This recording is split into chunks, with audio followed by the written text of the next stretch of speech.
अस्सलाम वालेकुम। उम्मीद करता हूँ आप सब लोग ठीक होंगे। कनाडा विजिटर वीज़ा, टूरिस्ट वीज़े की रिसेंट ही पॉलिसीज़ वगैरह आईआरसीसी ने अनाउंस की हैं। 1-2 दिन हुए उन्होंने पॉलिसीज़ इसकी चेंज कर दी है।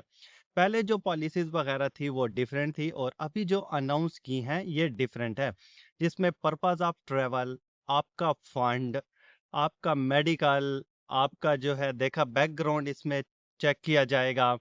आपकी रिफ्यूज़ल चेक की जाएगी, आपकी बायोमेट्रिक काफ़ी सारी चीज़ें उन्होंने चेंज की हैं। तो इसकी कंप्लीट डिटेल आज मैं आपको इस वीडियो में बताऊँगा। जो लोग वीज़ा अप्लाई करने वाले हैं या जिन्होंने किया हुआ है, तो उनको इस बात का अब पता होना चाहिए। क्योंकि जो पहले जो पॉलिसीज़ थी, वो बहुत ही डिफरेंट थी और अभी जो अनाउंस हुई है, ये उससे काफ़ी डिफरेंट है। सबसे पहले जो है, वो आपका पर्पज़ ऑफ ट्रैवल देखा जाएगा कि आप किस पर्पज़ के लिए कनाडा में आ रहे हैं। जैसे कि पहले लोग यहाँ पे आते थे मीटिंग के लिए, किसी कॉन्फ्रेंस के लिए, कोई इवेंट अटेंड करने के लिए वो यहाँ पे आते थे और वो अपना पीरियड बताते थे कि हम इतने टाइम के लिए कनाडा आएँगे। 1 वीक के लिए या 2 वीक के लिए, उसके बाद हम वापस चले जाएँगे। तो अब वो ये देखेंगे कि ये कितने टाइम के लिए कनाडा में आ रहे हैं, इनकी जो पास्ट में कोई रिफ्यूज़ल है या नहीं है, वो भी चेक करेंगे। बाकी किसी कंट्री में इन्होंने अप्लाई किया है, वहाँ की भी रिफ्यूज़ल है, अब सब आपका जो है वो चेक होगा। और ये भी पहले होता था कि जब आप लोग वीज़ा अप्लाई करते थे और अपना बताते थे कि हम यहाँ पे 1 वीक या 2 वीक के लिए आएँगे या 1 मंथ के लिए आएँगे, तो उसके बाद हम वापस चले जाएँगे। तो आपकी जितनी पासपोर्ट की वैलिडिटी रह रही होती थी, आपको उतना ही वीज़ा मिल जाता था। 5 साल, 7 साल, 10 साल भी इवन कि आपका रह रहा होता था, तो आप लोगों को वीज़ा उसका उतना ही मिल जाता था पासपोर्ट की एक्सपायरी के मुताबिक। लेकिन अब ये आपका खत्म हो गया। अब जो है आईआरसीसी ने इसको चेंज कर दिया है। अब ऐसा नहीं होगा। अब वो जितना ही आप टाइम देंगे, उतना ही वो आपको उसका जो है वीज़ा देंगे। क्योंकि पहले ऐसे होता था कि आपके पासपोर्ट की एक्सपायरी जितनी होगी, उतने ही आपको मिल जाता था। ये भी अभी इमिग्रेशन ऑफिसर के हाथ में है कि वो आपको मल्टीपल एंट्री देंगे या आपको वो सिंगल एंट्री देंगे। हो सकता है वो आपको सिंगल एंट्री दे क्योंकि आपने बताया यहाँ पे मैं मीटिंग के लिए या इवेंट के लिए आ रहा हूँ, मेरा इतने टाइम का है, इतने डे का है और मैं वापस चला जाऊँगा और उसके बाद आपका नहीं है तो हो सकता है वो आपको जस्ट सिंगल एंट्री मिले, आपको मल्टीपल ना मिले। ये आपकी डॉक्यूमेंटेशन के ऊपर डिपेंड करता है। अब कुछ लोग यहाँ पे टूर के लिए आते थे, घूमने के लिए वो कहते हैं हम यहाँ पे आ रहे हैं, तो उनका भी सेम यही होगा। वो आप जितना ही अपना प्लान देंगे कि हम हमारा ये प्लान है 1 मंथ का है या 1.5 मंथ का है, तो उनको उस हिसाब से ही इमिग्रेशन ऑफिसर जो है वो उनको वीज़ा देगा। वो भी उसके ऊपर डिपेंड करता है कि उसको मल्टीपल वीज़ा दें या उसको वो सिंगल दें।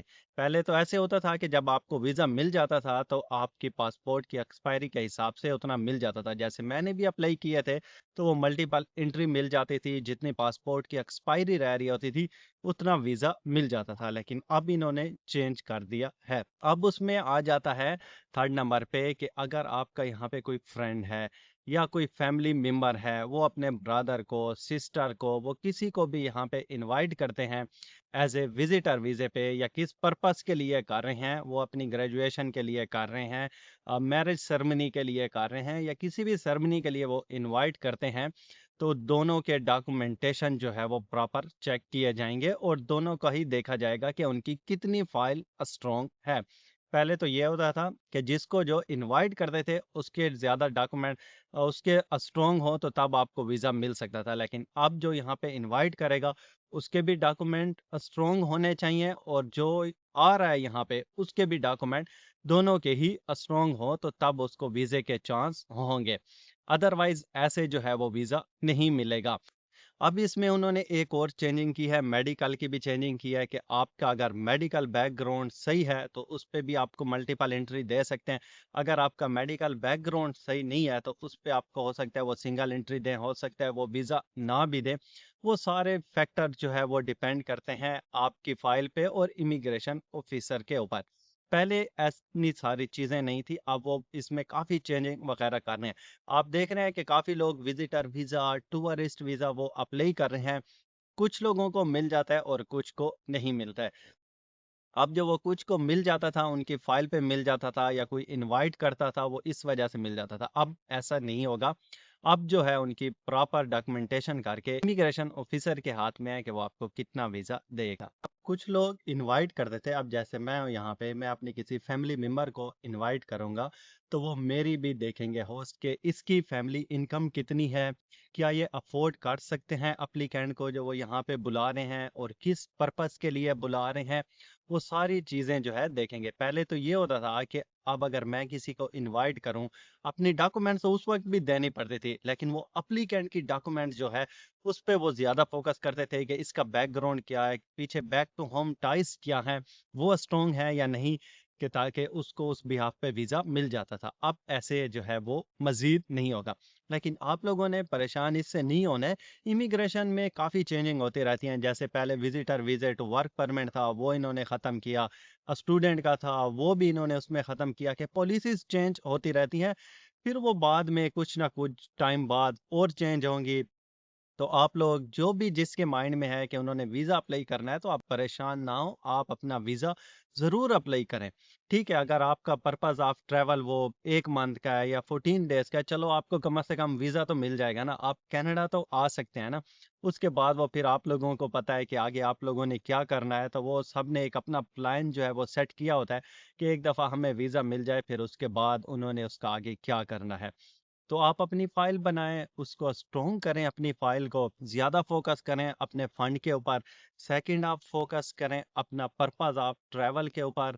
मेडिकल तो अल्हम्दुलिल्लाह मेरे ख़्याल से कि जो यंग हैं तो उनका ठीक ही होगा, लेकिन मेडिकल आपकी हेल्थ भी सही होनी चाहिए। अब वो हो सकता है कि आपको मेडिकल की रिक्वेस्ट भी करें, वो डिपेंड करता है ऐज के ऊपर, लेकिन पहले ये था कि सुपर वीज़ा जो अप्लाई करते थे, उसका ज़रूर मेडिकल होता था। उसका एक समझें कि मैंडेटरी मेडिकल था और उसके साथ इंश्योरेंस भी आप लोगों को बाय करनी होती थी, जो हेल्थ इंश्योरेंस है।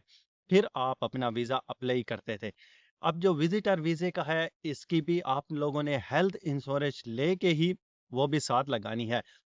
आप हेल्थ इंश्योरेंस अपनी बाय कर सकते हैं और उस कंपनी के साथ ये भी आप कर सकते हैं कि अगर मुझे वीज़ा मिल गया तो मैं इसको कंटिन्यू करूंगा, अगर वीज़ा नहीं मिला तो आप मुझे फुल रिफंड करेंगे, तो वो कंपनी आपको रिफंड जो है वो कर देती हैं। तो आप लोग हेल्थ इंश्योरेंस भी बाय करके वो भी साथ लगाएं कि देखें हमने हेल्थ इंश्योरेंस भी ली हुई है, क्योंकि उससे आपको प्लस पॉइंट जाएगा, आपकी फाइल अच्छी होगी, आपको वीज़े मिलने के चांस ज़्यादा होंगे अगर आपने हेल्थ इंश्योरेंस बाय की होगी। वो 400-300 डॉलर की आ जाती है, डिपेंड करता है कि आप कितने टाइम की हेल्थ इंश्योरेंस लेते हैं। ये आपने माइंड में रखना है कि जितने टाइम का आपने पर्पज़ ऑफ ट्रैवल दिया है ना, तो उतने ही टाइम की आपने हेल्थ इंश्योरेंस लेनी है। ऐसा ना हो आपने पर्पस ऑफ ट्रैवल जो है वो आपने दिया हो 1 मंथ का और आपने इंश्योरेंस ली हो 6 मंथ की। तो इंश्योरेंस को भी पैसे देने पड़ेंगे और इंश्योरेंस वालों को तो आपको 6 मंथ के पे चलो करने ही करने पड़ेंगे। लेकिन उनके साथ भी आप कर सकते हैं कि हम आपको इतना टाइम अगर पहले बता दें तो कुछ रिफंड हो सकता है। वो कुछ कंपनियाँ ऐसे करती हैं, आप उनके साथ पहले बाय करने से पहले ये सारी चीज़ें आपने एग्रीमेंट उनसे कर लेना है। लेकिन ये भी आपने माइंड में रखना है कि जितना पर्पस ऑफ ट्रैवल हो उतनी इंश्योरेंस हो। अगर इमिग्रेशन ऑफिसर के पास आपकी ये जाएंगे कि इसने इंश्योरेंस तो इतने टाइम के लिए और पर्पस ऑफ ट्रैवल इसका ये है, तो उसके ऊपर भी आपकी फाइल पे इम्पैक्ट पड़ सकता है कि ये इसमें इनका इतना डिफरेंस जो है वो क्यों है। तो ऐसा ना हो आपको वीज़ा मिलने के बजाय वो आपकी रिफ्यूज़ल आ जाए। बाकी इसमें होटल बुकिंग वो ऑप्शनल होती है, टिकट जो है वो भी ऑप्शनल होती है, हेल्थ इंश्योरेंस ये भी ऑप्शनल होती है। लेकिन मैं आपको रिकमेंड करूँगा कि हेल्थ इंश्योरेंस जो है वो आप बाय कर लें और बाकी होटल बुकिंग हो गई या आपकी टिकट हो गई तो उनको ना भी करें तो तब भी इट्स ओके है, अगर करते हैं तो तब भी ठीक है। उससे बाय टिकट और होटल बुकिंग का आपका बाय करने से ये हो जाएगा कि अगर आपको वीज़ा अल्लाह ना करे नहीं मिलता है, तो वो आई थिंक के जो एयरलाइन वाले हैं वो आपसे अच्छी खासी कटौती कर लेते हैं, 90% 95, या हो सकता है वो आपको रिफंड ही ना दें, हो सकता है वो रिफंड दें। वो एयरलाइन की पॉलिसी के ऊपर डिपेंड करता है। तो काफ़ी मेजर चेंजिंग आई है। जैसे मैंने आपको पहले कहा है कि आप परेशान ना हो, एक दफ़ा आप ज़रूर अप्लाई करें अगर आप लोगों ने सोचा हुआ है, ना हो कि आप देखेंगे पॉलिसीज़ चेंज हो गई हैं और आप अप्लाई ना करें। नहीं, अप्लाई ज़रूर करना चाहिए, रिस्क लाइफ में लेना चाहिए, आप लोगों को आगे बढ़ना चाहिए। हो सकता है आपको वीज़ा मिल जाए और आप आ जाएँ और आप अपनी आगे की जो लाइफ है उसका फ्यूचर आप बना सकें। आई होप कि आज की वीडियो आप लोगों के लिए हेल्पफुल हुई होगी। मिलेंगे एक और नई वीडियो के साथ, तब तक के लिए टेक केयर एंड अल्लाह हाफ़िज़।